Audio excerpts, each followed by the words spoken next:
All right, so let's now talk about first ionization energy.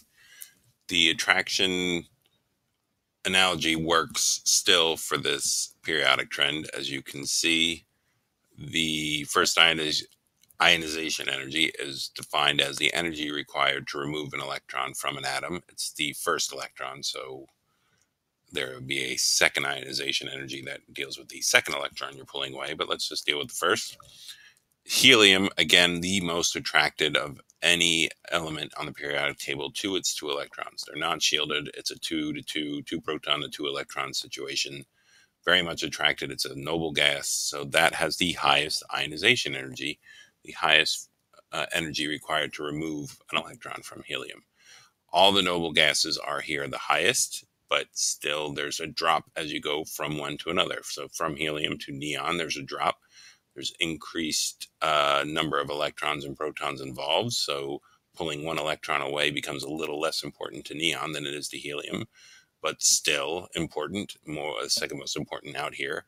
Argon has 18 electrons, so therefore not one electron being lost by argon is not as significant as neon losing one of its 10, losing one of its 18. For argon, a little less, krypton a little less, xenon a little less. So the number of electrons is going up, the number of shells is going up as you go down a group, and therefore the energy required to pull an electron off goes down as you go down a group. That's pretty much true everywhere, as you can see, that there's a stair step down going down a group. So going across a period, the stair steps tend to go up. There's a little bit of a jump here and here that we can talk about individually if you'd like, but the point is that lithium has one electron in its outermost shell. It's attracted to it, but by losing it, it becomes like a noble gas, like helium, so it's not terribly attracted to it.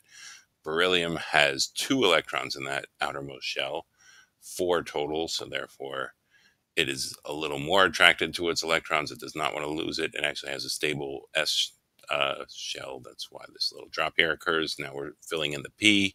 Boron, carbon, nitrogen is filling up the P1, P2, P3.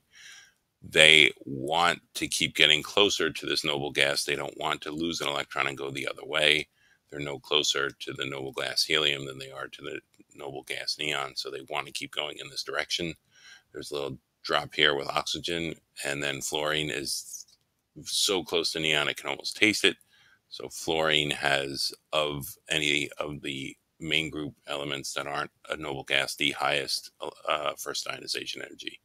So the trend here is as you go down a group, you are decreasing your attraction, therefore you're decreasing how much energy it takes to pull an electron away. And as you go across a period, for the most part, you're increasing the energy required to take an electron because you're increasing the attraction to that electron as you get closer to noble gas. So electronegativity is the measure of an atom's desire for another electron, an additional electron.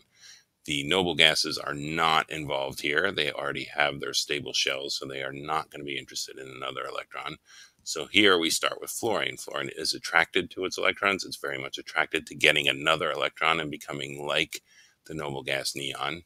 This doesn't line up terribly well, but that's what it's going to become if it gets another electron. So it has the highest number here. Cesium has so many shells, 1, 2, 3, 4, 5, 6 shell, has one electron wandering around in that sixth shell all by itself. The nucleus is quite far away from it. Therefore, cesium will have the lowest electronegativity for additional electron, has the least attraction to the electrons it has, and getting another electron will do it some good, but not near as much good as, say, lithium. So the trend here is as you go down a period, things are getting lower. And as you go across, as you go down a group, things are getting lower. And as you go across a period, things are getting higher. That's a general trend. There are some, again, as you can see here, some numbers that bounce around a little. We can talk about those individually if you would like, but the trend we're trying to show you is big picture here. So that is electronegativity. And then finally, ionic radius, which I believe I will do in its own video.